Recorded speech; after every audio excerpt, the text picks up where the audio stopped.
Ça y est, pour la majorité des Français, les vacances sont terminées. Je vais vous expliquer dans cette vidéo pourquoi est-ce que les enfants sont scolarisés pour les 4 mois où nous allons rester en France, si c'est une bonne ou une mauvaise chose pour nous. Et dans un troisième temps, je vous montrerai les images de la pré-rentrée que nous avons fait hier.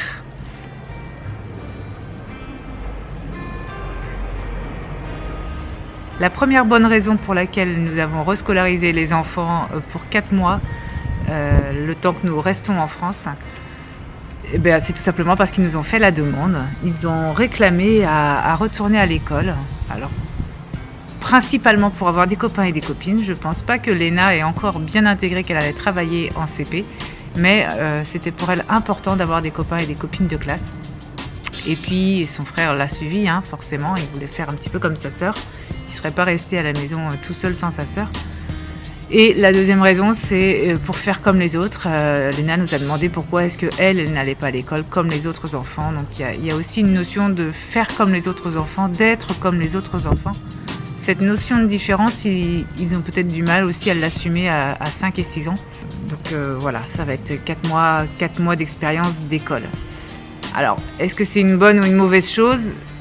C'est une très bonne chose. Parce que pour moi, ça fait partie de la démarche du unschooling. C'est pour ça que le unschooling ne s'arrête pas parce qu'ils vont à l'école, pas du tout. C'est vraiment une façon de penser, une façon de vivre, le unschooling. C'est aller en fonction des envies des enfants, de leur rythme également. Et vu que c'était leur choix, vu que c'est leur décision, voilà, ça me paraissait assez naturel de les écouter et puis qu'ils fassent leurs expériences. Donc je fais de cette scolarité, même s'il y aura des attentes, même s'il y aura des choses que je n'aurais pas faites moi, on va le tourner pour en faire une richesse de plus sociale et éducative tout simplement. Et pour que l'école devienne un petit point du unschooling également pendant ces 4 mois. Nous, on va continuer comme on le faisait précédemment en voyage, on ne leur met pas de pression. On leur dit d'aller à leur rythme, enfin voilà, même si l'école a des attentes, nous personnellement on ne va pas en avoir, donc on va les encourager dans leurs apprentissages, on fera en sorte que ça se passe au mieux, mais bon, on prendra en tout cas ce qu'il y a de positif de l'école et puis on essaiera de prendre ces points positifs pour pourquoi pas créer d'autres choses à la maison en fonction de ce qui se fait à l'école, voilà, etc. etc. L'avantage, c'est qu'ils ont pris une décision, ils ont voulu retourner à l'école, ils assument, on leur fait confiance et du coup ils ont confiance en eux davantage, ils savent que leurs décisions, leurs choix sont écoutés et respectés, même si ce sont des enfants, même s'ils ont que 4 ans et demi et 6 ans.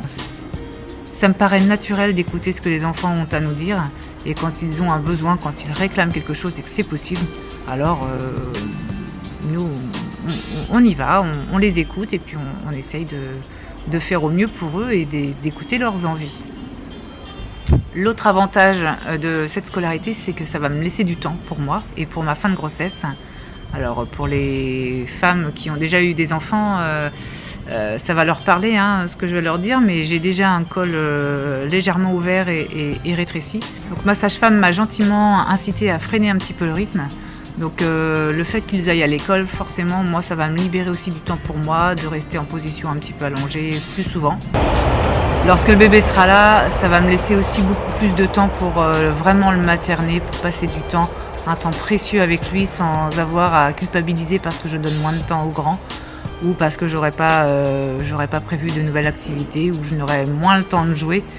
Là, ils auront déjà leur journée d'école, donc ils seront occupés. Et puis de trouver un bon rythme et surtout d'éviter d'accumuler de la fatigue, puisque avec 2 enfants, 6 et 5 ans, quand on les a toute la journée à la maison, ils sont loin d'être des fous furieux. J'ai des enfants plutôt calmes, plutôt sages, mais malgré tout, ils nous interrompent pour nous montrer quelque chose, ils nous interceptent pour qu'on leur montre autre chose. Voilà, ça demande malgré tout d'être présent, d'être à côté d'eux, de les accompagner.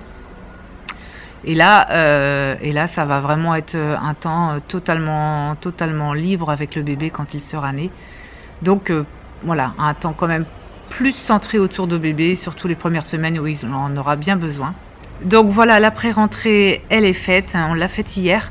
Ça s'est très bien passé. Nous avons rencontré la maîtresse de Lysandre et de Léna. D'abord de Lysandre, qui a l'air vraiment adorable, très gentille, une voix très douce. Je pense que Lysandre, ça va vraiment l'aider à prendre confiance en lui, à oser parler, à s'intégrer dans la classe, dans un groupe qu'il ne connaît pas, qui est déjà pourtant plus ou moins formé, hein, puisqu'ils se connaissent depuis la petite section, la majorité des enfants.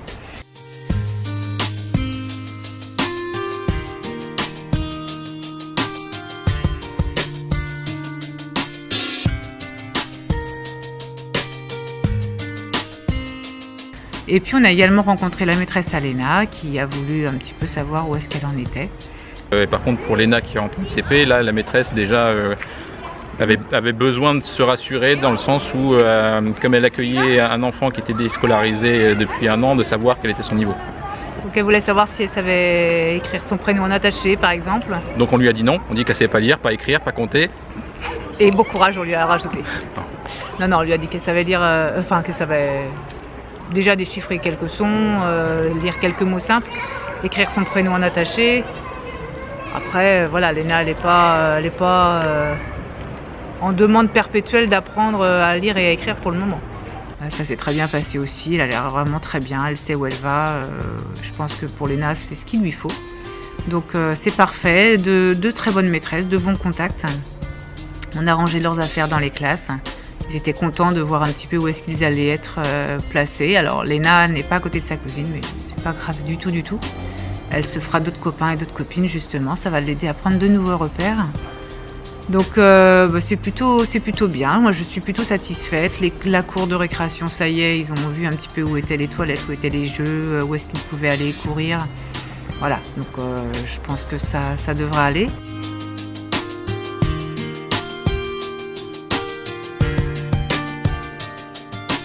Il n'y a pas de raison que ça se passe mal. On va leur faire confiance et puis je suis sûre qu'ils auront plein de choses à nous raconter le soir. Nous, dans ce cas-là, on va s'occuper, hein, on va trouver du temps de repos et du temps de travail efficace en attendant que bébé arrive. Et j'espère que ce sera une expérience très positive pour les enfants, mais il n'y a pas de raison, on est toujours positifs nous, donc voilà, on en fera toujours quelque chose de positif de cette expérience en tout cas. Donc voilà, bonne rentrée à tous les petits-enfants et puis je vous dis à bientôt. Ciao. Alors Léna, est-ce que tu es contente de retourner à l'école? Oui. Pourquoi est-ce que tu es contente? Parce qu'on va travailler, puis on va revoir des copains. Et ça, j'aime beaucoup. Et tu penses que tu vas aimer retourner en voyage après ou est-ce que tu voudras rester tout le temps à l'école? Tout le temps à l'école. Et comment on va faire si on repart en voyage alors?